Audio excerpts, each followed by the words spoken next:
104쪽 봐볼게요. 104쪽. 자, 냉동인간에 대해서 나오네요. 자, 첫 번째 문단부터 한번 봐봅시다. 2016년 영국의 한 소녀는 냉동인간이 됐는데 현재 이 소녀의 몸은 영하 196도 액체 질소에 보관되어 있습니다. 소녀는 왜 이런 선택을 했을까? 당시 암에 걸려 곧 죽을 상황이었던 소녀는 현대 의학 기술은 살 수 있는 방법이 없었다는 거죠. 그래서 소녀는 미래 의학 기술이 더 발전하면 자신의 병을 치료할 수 있을 걸 생각했고, 그래서 그때까지 냉동인간이 되기로 결정한 겁니다. 그러면 과연 이 소녀는 미래에 다시 살아날 수 있을까라는 이제 의문 제기했네. 근데 사실 선생님이 이러면 그냥 죽을 것 같아요. 사실 왜냐면 냉동 인간이었다가 다시 깨어났는데 언제 깨어날지 모르고, 사실 깨어났을 때 내가 사랑하는 사람들 다 주위에 없을 수도 있잖아요, 그죠? 그럼 혼자 있으면 뭔 소용일까 이런 생각도 들고. 근데 하여튼 이렇던데, 근데 현재 기술로는 가능하대요? 불가능하대요. 전 세계적으로 한 생명체를 통째한 장기에 얼렸다가 다시 살아는 사례는 아직 없다는 거죠. 그래서 그 사례는 있잖아요. 우리 어벤져스 보면은 캡틴 아메리카는 이제 얼렸다가 이제 다시 태어나긴 하는데 그건 불가능한 거지 지금으로는. 그래서 냉동인간을 만드는 일은 어려운 일은 무엇일까? 이유가 바로 나옵니다. 냉동인간을 만드는 기본 원리는 신체를 영하 196도로 얼려 세포의 활동을 멈추었다가 다시 해동해서 이제 깨어나게 하는 건데, 그런데 우리 몸의 세포는 대부분 액체로 구성되어 있죠. 그렇죠? 그래서 얼리면 부피가 늘어나고 얼음 결정이 생깁니다. 바로 이 과정에서 세포가 손상될 위험이 크기 때문에 냉동인간을 만들기가 어렵다는 거죠. 그러니까 우리가 한번 얼리면 다시 깨어나지 못할 확률이 더 높다라고 보시면 되겠죠. 그래서 여기서는 냉동인간을 만드는 일이 어려운 이유에 대해서 나왔다라고 보시면 됩니다. 여기서 핵심은 냉동인간이에요. 우리 옆에 빈칸도 냉동인간이고요. 이러한 문제를 해결하기 위해서 과학자들은 이전부터 끊임없이 연구를 해오고 있는데, 1946년 프랑스의 한 생물학자는 글리세롤이라는 물질을 이용하여 개구리의 세포를 손상 없이 얼린 데 성공했대요. 그러나 이를 사람의 몸 전체에 얼리는 데 적용할 수는 없겠죠. 사람의 몸은 개구리보다 크기가 크고 구조도 훨씬 복잡하기 때문이다. 게다가 사람의 몸을 냉동할 때는 내부의 혈액을 모두 인공혈액과 보호제를 섞어서 만든 액체로 바꿔야 하는데 이 보호제가 독성이 강한 것도 문제래요. 그래서 여기서는 계속해서 뭐하고 있다? 끊임없이 연구. 그렇지. 연구를 해오고 있다라는 문장이 중심 문장이고요. 핵심은 연구입니다. 그렇지만 냉동인간의 실현은 완전히 불가능하다고 섣불리 단정지을 수는 없대요. 냉동인간을 만드는 연구가 꾸준히 진행되고 있고 이에 따라 기술도 발달하고 있기 때문이다. 세포를 냉동하는 기술은 이미 상당히 발달하여 우리가 지금은 정자와 난자 미리 막 이제 추출해서 저장해 놓잖아요. 왜냐면 요즘에는 결혼하는 시기도 늦고 애를 낳는 이제 시기도 이제 늦어지기 때문에 미리 이제 얼려놓죠. 근데 이제 이것을 냉동 보관했다가 다시 사용해서 이제 애기 갖는 것도 가능해졌고, 빠른 시일 내에 장기를 냉동했다가 다시 사용하는 것도 가능하리라고 전망되고 있습니다. 그래서 아마 지금은 불가능하지만 아마 할 수 있지 않을까라고 불가능하고 단정지을 수 없다라는 이제 내용이에요. 그래서 옆에 빈칸 기술입니다. 자, 답 확인해 볼게요. 1번에 냉동인간. 자, 2번 가봅시다. 여기서 적절한 거 고르는 거네. 1번에 질문하고 의문제기하고 답하고 있죠. 1번이네요. 3번에 적절하지 않은 것은 여기서 개구리는 얼리는 거 가능하다 했잖아. 네. 그치. 이것이 틀렸네요. 4번이고요. 그리고 윗글에 대한 설명으로 적절한 것은 냉동인간 기술이지, 그치? 오케이. 5번이고요. 5번이 가장 적절한 것은 여기서는 왜 그런지, 왜 냉동인간이 지금 다시 살아나기 어려운지 과학적으로 이유를 대주잖아, 그치? 그러면 가장 적절한 것은 4번이 되겠죠. 됐습니까? 자, 두 번째 것도 가볼게요. 두 번째는 철에 대해서 나오는데, 자, 인류에 있어서 철의 발견은 아주 획기적인 사건이었대요. 철은 이전까지 사용하던 청동기에 비해 단단했고 날카롭게 만들 수 있었기 때문에 생활용품 물론이고 농기구와 무기를 만드는 데 아주 적합한 재료였는데요.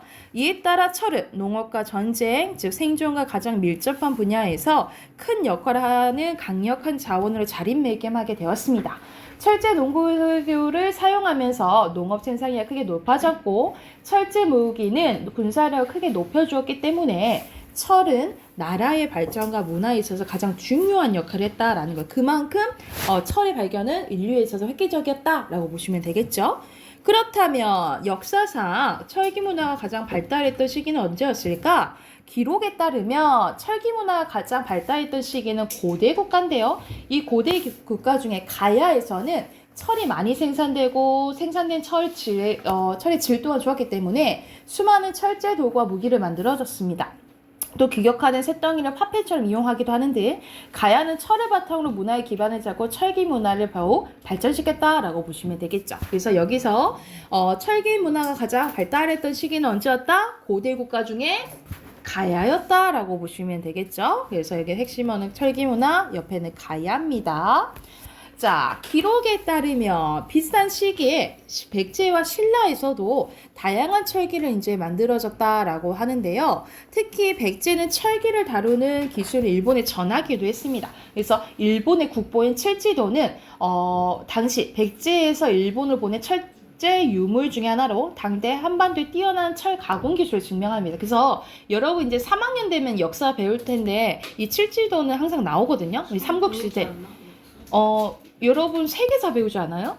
세계사 배우고 이제 우리나라 역사 배울 때 이제 이 삼국시대 나올 때 이 칠지도가 여기 나와요. 이거 기억해 두시면 되겠죠? 그래서 이거 칠지도가 나타내는 의미는 백제가 기술을 어디에 전했다? 일본한테 전했다라는 거예요. 핵심은 백제입니다.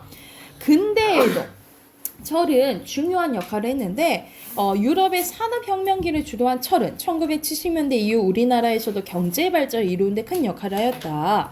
그 이후 현재 우리나라의 철 생산 기술과 그 생산량은 세계적으로 손꼽히는 상황이라는 거죠. 그리고 최근에는 철의 여러 가지 장점 가운데 친환경적인 면도 이제 주목받고 있는데 철은 녹이면 얼마든지 재활용이 가능하고 엄청 이제 높은 온도에서 녹여야 되긴 하지만 재활용을 하는 과정에서 화학 처리하지 않아도 되기 때문에 오염물질 배출할 염려가 없습니다. 또한 인체에 유해한 영향을 미치는 다른 금속과 달리 인체에 해를 입히지도 않고요. 게다가 매장량도 풍부해서 훗날까지 꾸준히 활용할 수 있는 자원이 이 철이라는 거죠. 그래서 결과적으로 철은 기술의 발전에 맞물려 따라오는 환경오염과 자원 고갈의 문제에서 우리를 자유롭게 해주고 인류 미래에 기원할 자원으로 그 가치가 매우 높다라고 할 수가 있습니다. 그래서 여기서는 철의 장점이라고 보시면 되겠죠. 옆에 빈칸도 장점이에요.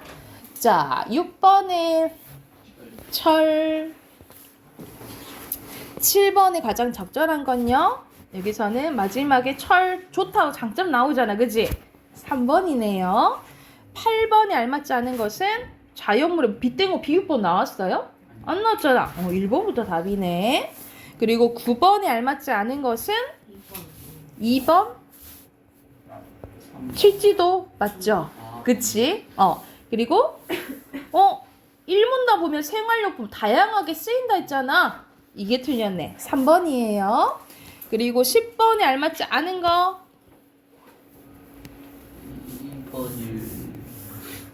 2번일걸요? 네, 2번이에요. 2번이에요. 자, 어휘 봐봅시다. 순서대로 니은, 리을, 기어, 디귿이고요. 자, 녹이는 거 해동, 버려놓은 거 나열, 이바지하는 거 기어. 1, 2, 3이고요. 8번에 1번, 9번에 1번, 10번에 2번, 11번에 2번이죠. 12번에 유해, 13번에 전망, 14번에 손상, 15번에 내장입니다. 됐나요? 자, 문학권 해볼게요.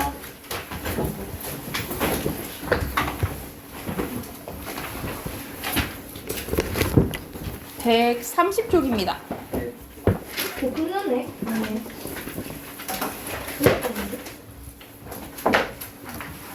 네. 시험 집에 들어가면 끝나요? 조금 남을 것 같아요. 미안해요. 음. 그냥 천천히 가요. 천천히 해요. 네. 뭐 빨리 끝내자. 해볼 때 남는 기내 하나씩만 합시다. 왜 이렇게 되게 막 이렇게 초월한 사람처럼 이렇게 합시다. 힘들어. 그래. 아니. 선생님 저 오늘 그거 봤어요. 물리치료. 물리치료요? 네. 허리요? 발목 다쳐가지고. 너 이제 조금 네, 좋던데요? 빨빨거리지 말고 좀 조심히 다녀 이제. 괜찮아요. 하면 된대요. 2일 동안 조심하래요. 2일 동안?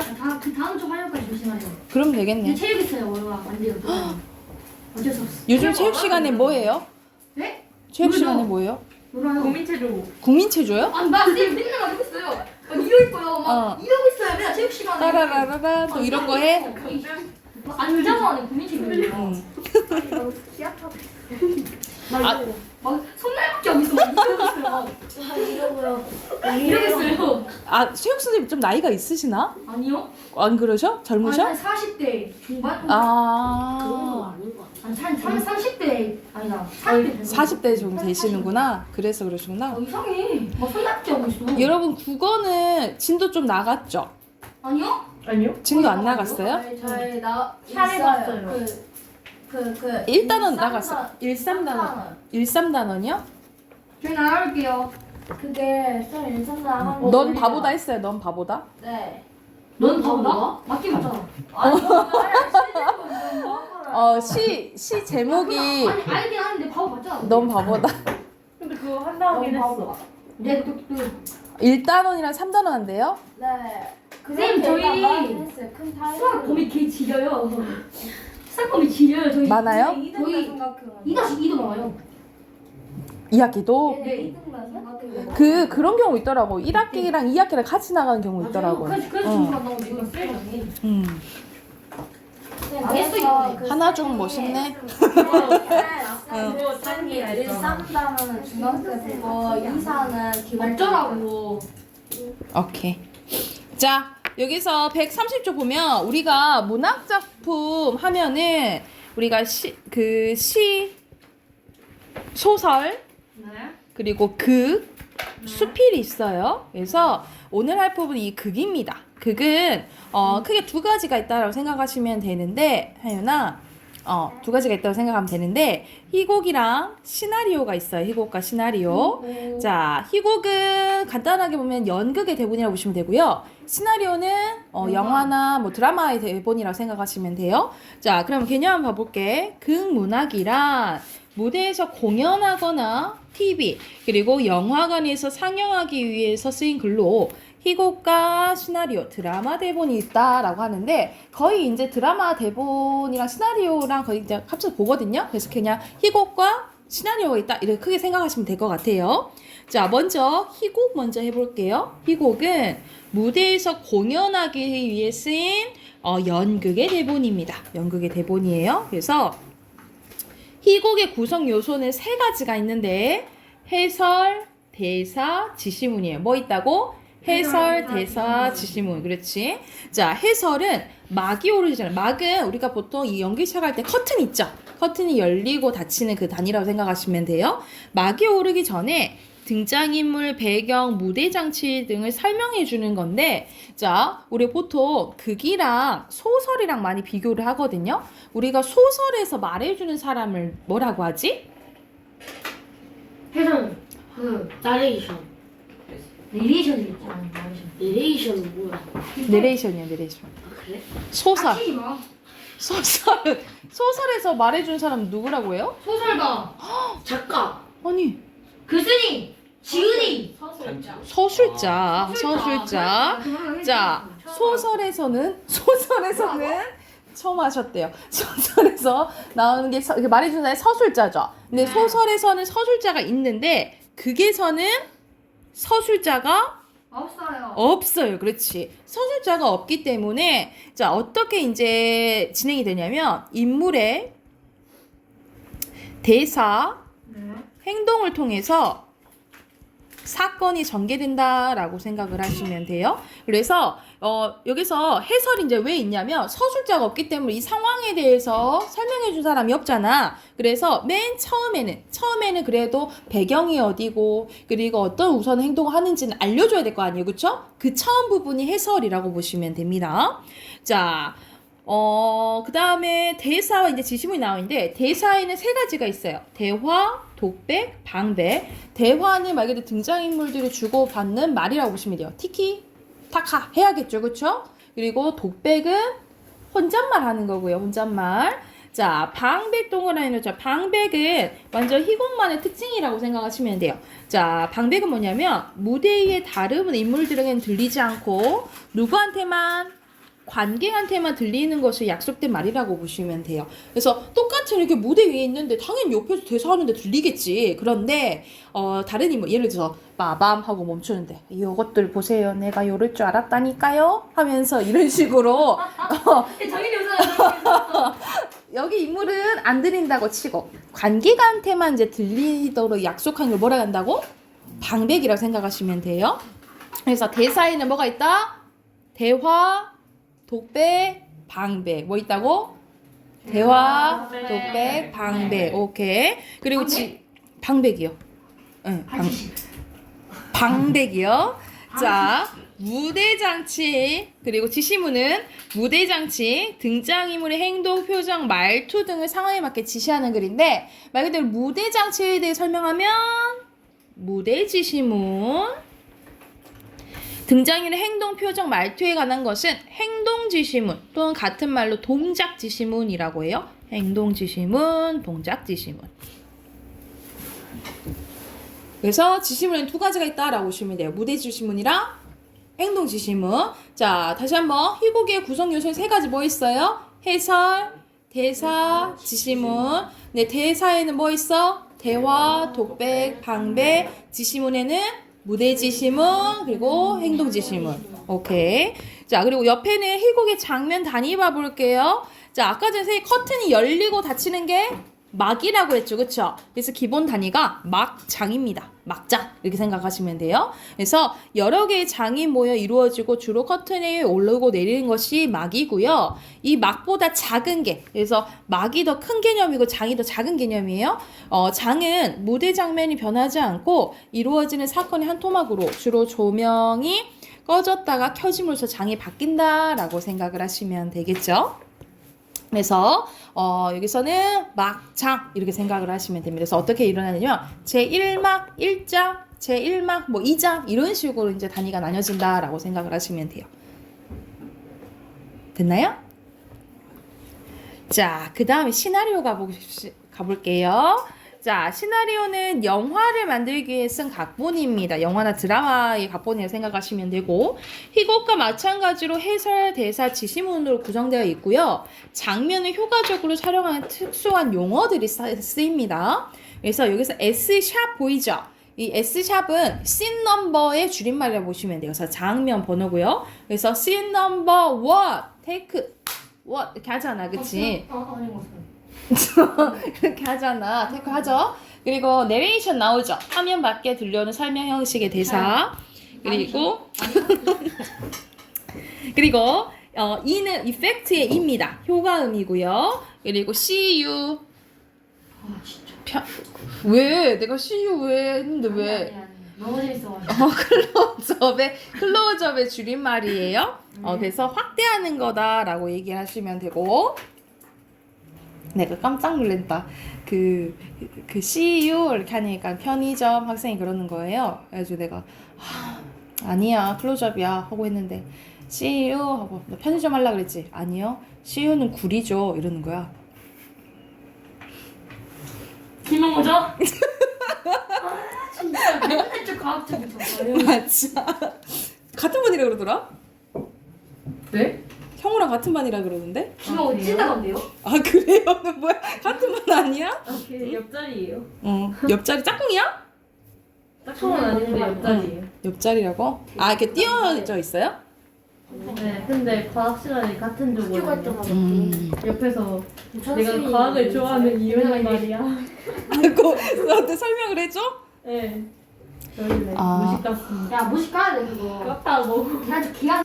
자, 여기서 추가적으로 한번 보면, 자, FI도 있고요. F out, O도 있거든요. 이거는 fade in, 그리고 fade out의 이제 줄임말이에요. 이 A예요? FI, 그리고 FO, 페이드가 무슨 뜻이에요? 사라지다. 와우. 저 페이드 할때 진짜 A죠? 지긴다. 그 앞에 거. 까먹었어. A예요, A. 그래서 여기서는 fade in은 점차 밝아지는 거라고 생각하시면 되고요. fade out은 어두워지는 거라고 생각하시면 돼요. 네. 그리고 INS가 있는데 이건 insert의 줄임말이에요. 우리가 insert는 무슨 뜻이지? 삽입하. 오케이, 삽입하다. 그래서 화면과 화면 사이에 어떤 장면을 넣을 때라고 생각하시면 되고요. insert.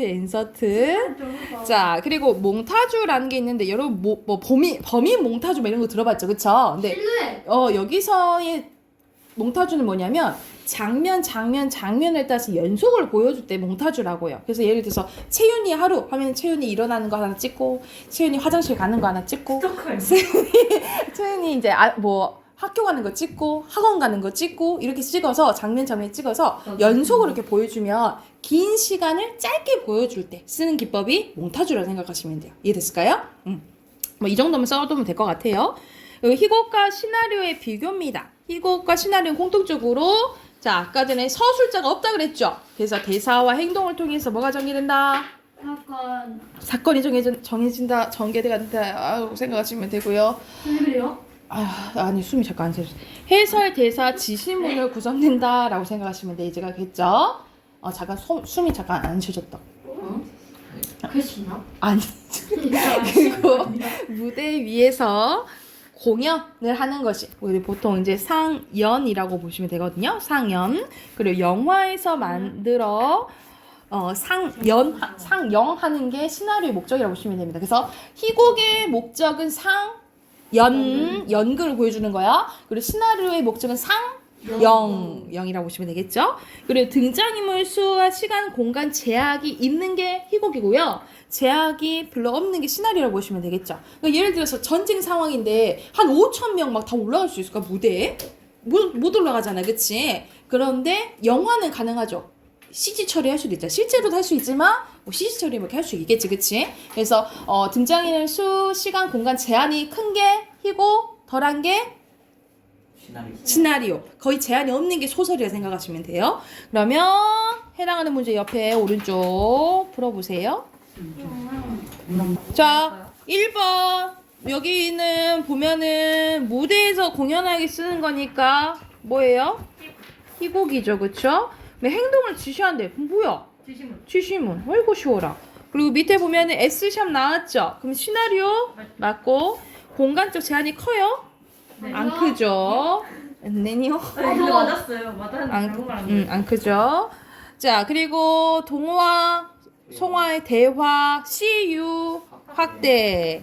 그리고 밑에는 순서대로 쾌감, 권리, 분단, 대가. 분단만 썼는데. 분단 넣어 있다 하면 안 되겠죠? 잘못 읽었어요. 오, 앞에 가면은 126쪽에 들판에서라는 이제 작품이 나오는데 이강백 거예요. 이강백 건데, 이강백은 여러분 유명한 희곡 이제 작가로서 여러분 고등학교 가면 이제 이강백 작품들이 좀 많이 나오거든요. 결혼이라는 작품도 있고 보석과 여인이라는 이제 작품도 있는데 되게 재밌는 작품들이 많아요. 자, 여기서는 들판에서라는 작품인데 형이랑 아우가 나옵니다. 형이랑 아우가 이제 조금 어떤 사건에 이제 싸우게 돼요. 이거는 이제 뭘 빗댄 거냐면 말 그대로 한 가족, 한 민족이었던 우리 남북이 분단됐지, 그치? 그래서 우리의 분단된 상황을 이제 비유한 희곡이라고 생각하시면 돼요. 그래서 이 들판은 고로 뭘 말하는 거야? 우리나라 한반도를 얘기한다라고 생각하시면 되겠죠. 자, 내용 보면 우애 좋은 형제가 사는 들판에 측량기사와 두 조수가 나타납니다. 그러니까 측량기사 말 그대로 땅을 이렇게 재는 사람이 나타난 거야. 그래서 이 형제가 사는 이 들판에서 측량기사는 실습한다면서 말뚝과 밧줄을 형제 밧줄로 형제 사이를 가르게 됩니다. 그래서 둘이 이제 밧줄 사이를 두고 이제 그 줄넘기 같은 거를 하다가 줄넘기 가위가위보 하면서 이렇게 줄놀이를 하다가 싸우게 돼요. 그래서 밧줄 놀이하다 다투게 되고 측량기사의 꿰매 넘어가 땅을 대가로 벽과 전망대를 설치하게 됩니다. 그래서 서로와 간에 이제 불신이 점점 커지는 거야. 땅도 거의 다 잃고 총까지 발사하면서 대립하던 형제는 번개와 천둥이 치며 내리는 빗속에서 슬픔에 잠기게 됩니다. 저 요란한 천둥 소리, 부모님께서 날 꼬집는 거야. 빗물이 눈물처럼 느껴져. 형과 아우 탄식하면서 나누어진 들판을 바라봅니다. 아, 이 들판의 풍경은 내 마음속의 풍경이야. 옹졸한 내 마음이 벽을 만들었고 의심 많은 내 마음이 전망대를 만들었어. 그러니까는 막 슬퍼지고 싸우다가 후회하는 이제 부분이라고 보시면 돼요. 이젠 늦었어. 너무 늦은 거야. 벽이 생겼던 바로 그때 형님께 내가 잘못했다고 말을 해야 됐어. 하지만 이제 형님은 내 말에도 믿지 않을 테고 나 역시 형님 말에 믿지 못해. 이래서는 안 돼. 안 되는데 하면서도 어쩔 수가 없어. 들판에는 아직도 민들레꽃이 피어있고 여기서 민들레꽃은 여기서 앞에 초창기 때 형제가 사이가 좋았을 때 이 민들레꽃 가지고 약속을 하거든요. 그래서 이 민들레꽃이 의미하는 것은 형제 간의 우애를 상징한다 라고 보시면 돼요. 그래서 우리가 언제나 다정히 지내기로 맹세했던 이 꽃하고 이제 나오지, 그치? 형님과 내가 믿을 수 있는 것은 무엇일까? 그것이 단 하나만이라도 남아있으면 좋을 텐데. 그렇구나. 민들레꽃이 남아있어. 이 꽃을 보니까 그 시절이 그립다. 형님과 함께 행복하게 지냈던 시절이 그리워. 벽 너머 저쪽에도 민들레꽃이 피어있겠지. 형님이 보고 싶어. 동생 얼굴이 보고 싶구나. 하면서 형과 아우 그들 사이를 가로막는 벽을 안타까운 표정을 바라봅니다.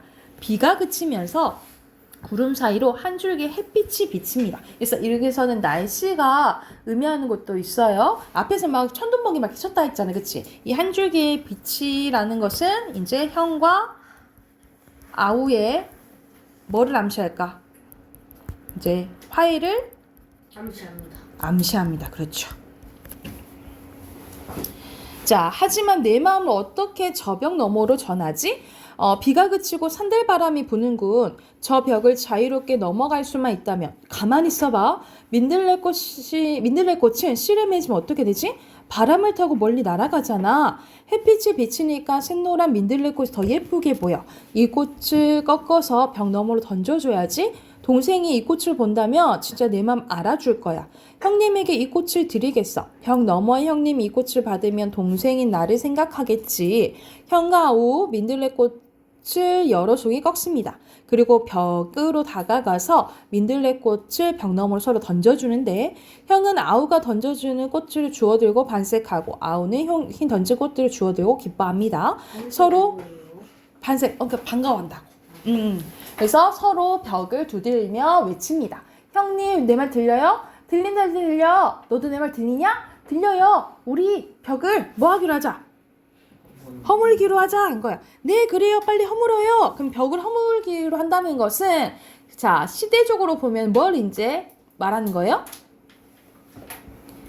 통일을 바라는 거죠. 그치? 그래서 여기서는 통일을 이제 희망한다라고 이제 알 수 있겠죠. 그래서 이런 식으로 이제 끝나는 이야기라고 생각을 하시면 됩니다. 그래서 밑에 주제 쓸게요. 주제는 서로를 믿지 못했던 형제의 화해를 의미하고요. 시대적으로 보면은 남북 통일에 대한 희망이라고 보시면 됩니다. 중심 인물은 형과 아우고요. 그리고 배경은 들판. 갈등은 형과 아우의 외적 갈등이라고 보시면 되겠죠. 바로 옆에 네 문제 푸세요. 네.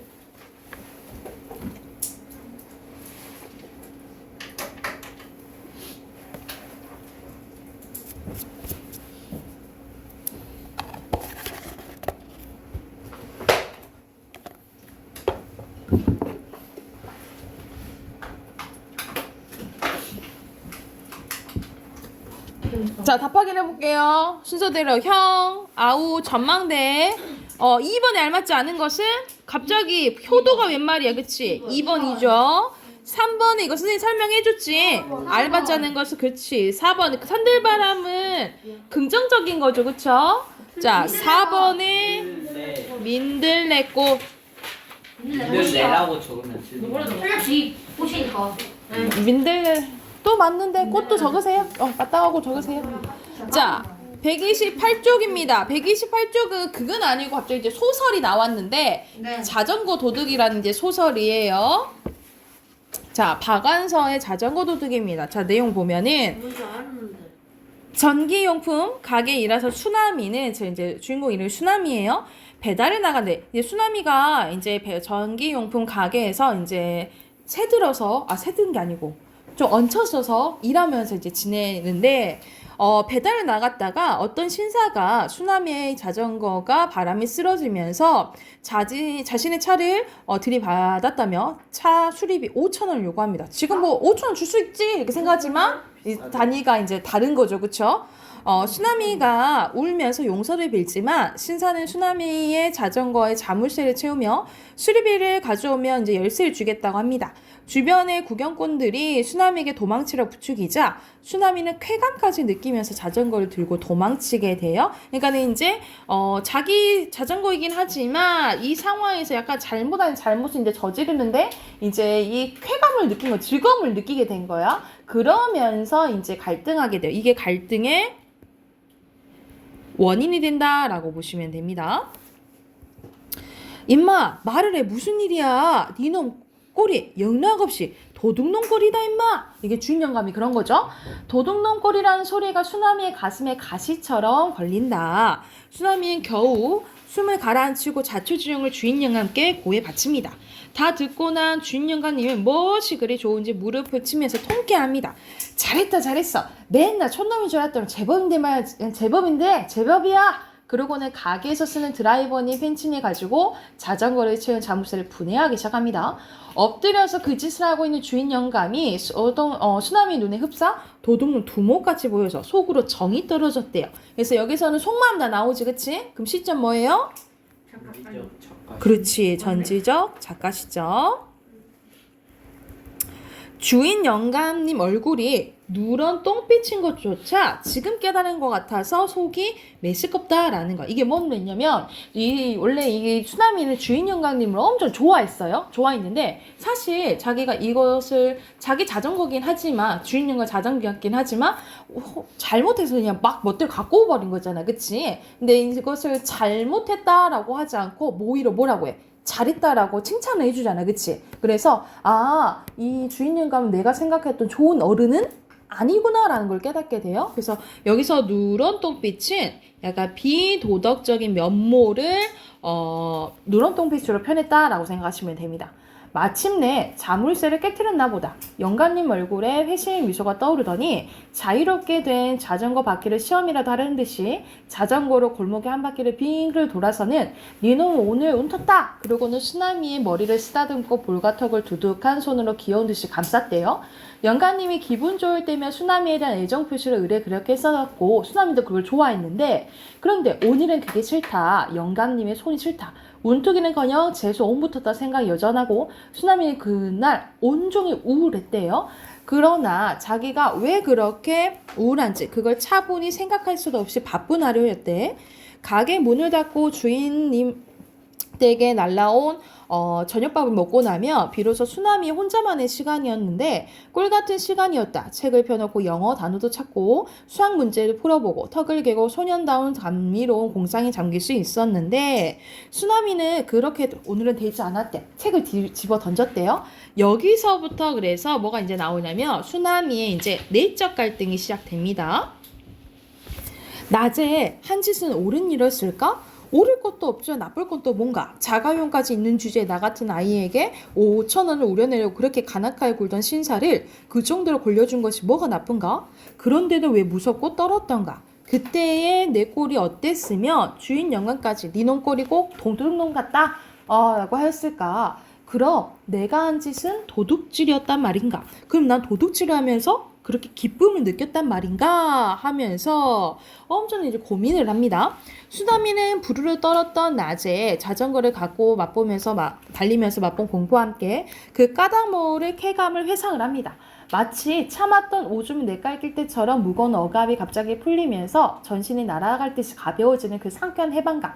한 번도 맛보면 도저히 잊혀질 것 같지 않던 그 짙은 쾌감. 도둑질을 하면서 나는 죄책감보다는 쾌감을 더 짙게 느꼈던 것이다 라고 이제 깨닫게 된 거예요. 내가 진짜 그랬었네 하고, 혹시 내 피 속에 도둑놈의 피가 흐르고 있기 때문 아닐까, 이 생각을 왜 하게 되냐면, 이제 집안 형편이 안 좋으니까 이제 수나미도 여기 와서 일을 하고 이제 지내게 되는 건데, 형도 일하러 나갔다가 이제 집에 다시 뭘 사들고 집에 왔는데, 사실 그게 훔쳐서 집에 왔던 거예요. 그래서 결국 경찰서에 잡혀가거든요, 형이. 그래서 형의 잘못을 이제 알고 있기 때문에 내가 나도 그러면 그 도둑놈의 피가 흐른가? 이런 생각을 하게 된 거야. 순간 수나미는 방바닥에 송곳이라도 치솟듯이 호다닥 일어나서 안절부절 못하고 좁은 방 안을 헤맸대요. 그래서 여기까지 이제 계속 수나미의 내적 갈등이 나온다라고 생각하시면 되겠죠. 그래서 결국 이 주인 영감은 내가 본받을 만한, 나를 도덕적으로 이끌어줄 어른이 아니다라는 것을 깨닫고 나서 이 아버지가 있는 고향으로 다시 돌아가면서 이야기가 끝나게 돼요. 그래서 여기서는 주제 써놓을게요. 이 주제는 현대 도시인들의 도덕적이지 않은 모습에 대한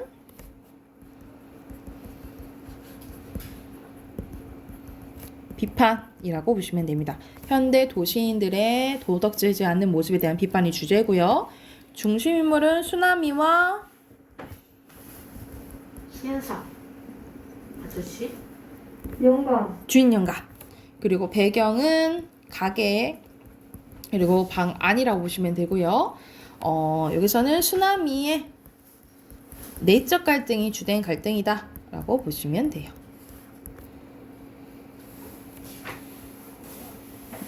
옆에 또 네 문제 푸세요. 답 확인할게요. 네. 자, 5번에 수나미, 그리고 자전거, 6번에 알맞지 않은 거 4번.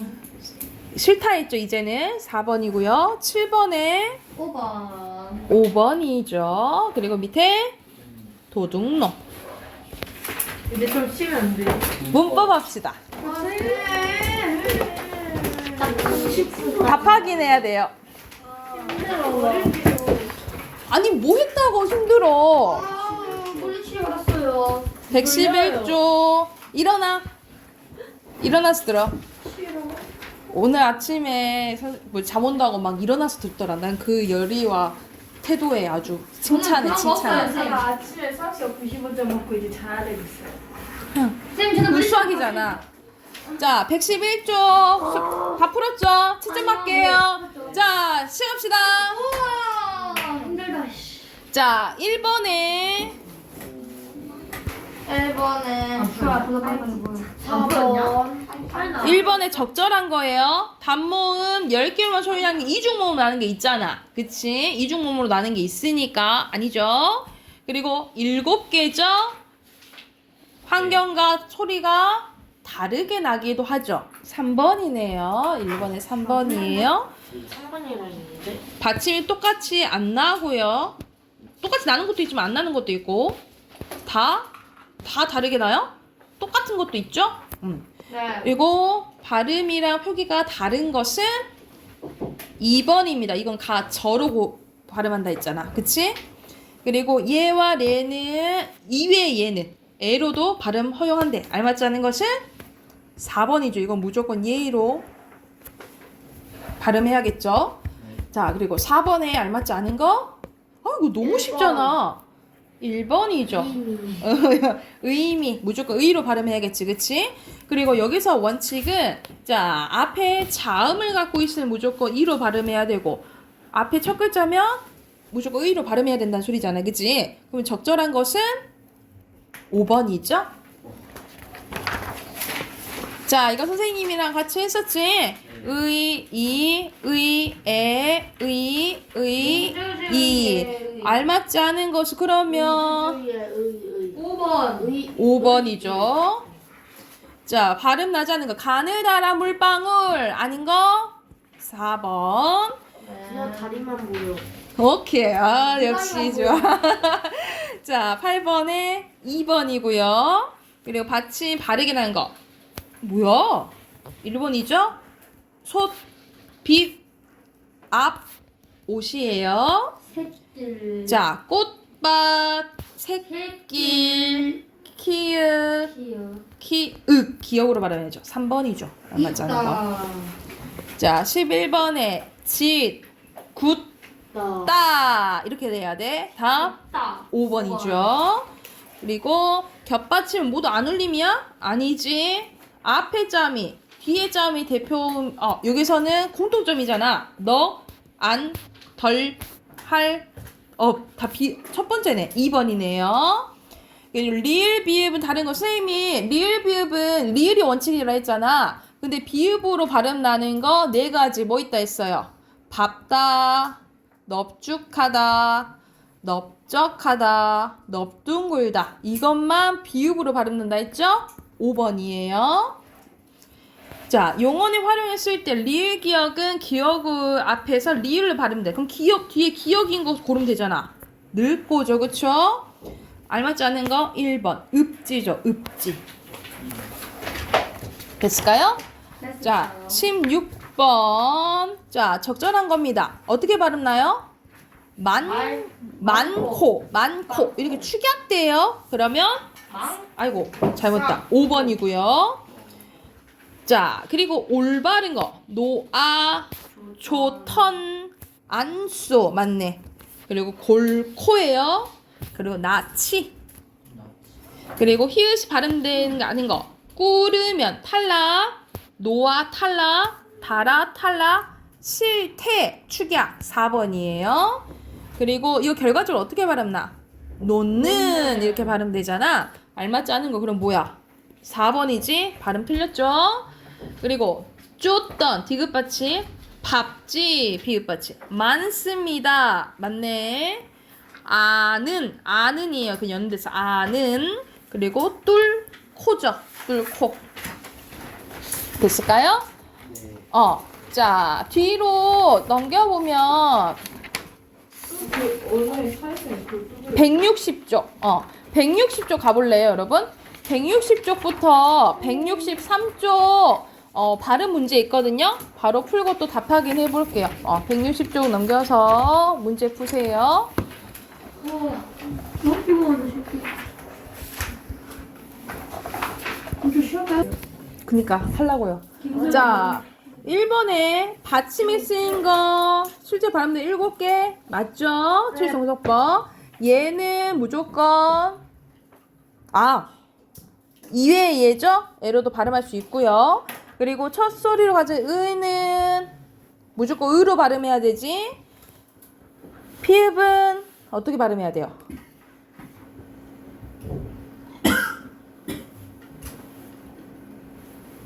피읍은 비읍. 그렇지. 좀 안해. X. 그리고 이웃은 의문에 달라 탈락되기도 하죠. 자, 해 2개 가능해요. 다쳐. 그리고 예술. 되면 둘 다 해야 되고. 둘 다 해야 돼요. 그리고 옷, 닭, 옷. 뱃, 배. 닭, 앞. 야, 구하는 기다렸는데 이렇게 했는데 하나밖에 안 줬어. 두 개 틀려. 단어잖아. 노랗게, 노랗게. 노아, 틀렸네. 와. 낮, 너. 넙, 뭐야 저렇게 싼. 생겼어? 싼. 쌤 뒤에까지 다 있는데요. 잘했어요. 네. 올, 언. 이것만 하고 가는 내가 거죠? 받침만 적었어 진짜로. 희다, 희다. 고이 2개 다 돼요. 기역, 디귿, 비읍, 노란 양말, 가느다란 물방울, 주어는 그녀 다리만 보여. 아니야. 맞잖아. 니은, 리음, 리을, 시옷, 니은, 안따, 히읗. 정따. 오, 다 맞았어. 와. 뭐 어떻게 다 진짜. 이렇게 잘할 수 있지? 막다, 맑고, 달라, 어. 밟고, 밟다, 밟다. 같아. 오케이. 밥. 다른데요? 모양이. 이렇게. 뭐야? 그리고 밭, 달라요. 와, 다 맞았다. 아니 좀 어떻게 하면 다 맞아? 지. 소리는 사는 게 좀 좋고. 그, 찌, 오, 발, 오, 옷. 오, 다 맞았어. 쉽잖아. 계시네. 118쪽으로 갑니다. 네. 와, 나 이거 소질 있는데? 자, 우리가 언어의 특성 1학년 때 우리 배웠잖아요. 그거에 대한 거니까 이거 후다닥 자의성. 해볼게요. 자, 언어의 특성은 첫 번째 크게 4가지가 나오는데 네. 자의성, 사회성, 역사성, 창조성입니다. 네. 자, 먼저 자의성은 우리가 언어에는 의미와 말소리가 있는데 고로 의미와 문자 사이에는 형식적인 관계가 없다 이 말이야. 그러니까 이게 가리키는 게 의미면 요게 가리키는 게 이제 문자다 이 말이야. 근데 우리는 이걸 손이라고 부르잖아요. 그쵸? 근데 영어에서는 핸드, 그리고 일본어에서는 서우, 그리고 전국어로 서우, 일본에서 테라고 부른다는 거죠. 그러니까 가리키는 의미는 하나인데 뭐 부르는 말소리와 문자는 다르지. 그치? 그래서 이 의미와 형식 사이에는 꼭 우리는 이걸 손으로 부를 필요가 있어 없어? 그게 없다는 거야. 그게 자의적이라고 해. 필연적인 관계가 없는 걸 자의적이라고 해. 그래서 무슨 성? 자의성이라고 보시면 되고요. 자, 사회성은 말 그대로 언어는 그 언어를 사용하는 사람들에게 사회적인 약속이기 때문에 함부로 바꿔서는 돼야 안 돼? 안 돼요. 개인이 함부로 바꿀 수 없습니다. 개인이 바꾸면 만약 바꿀 시 어떤 문제가 생겨? 혼란스러워. 그렇지. 의사소통이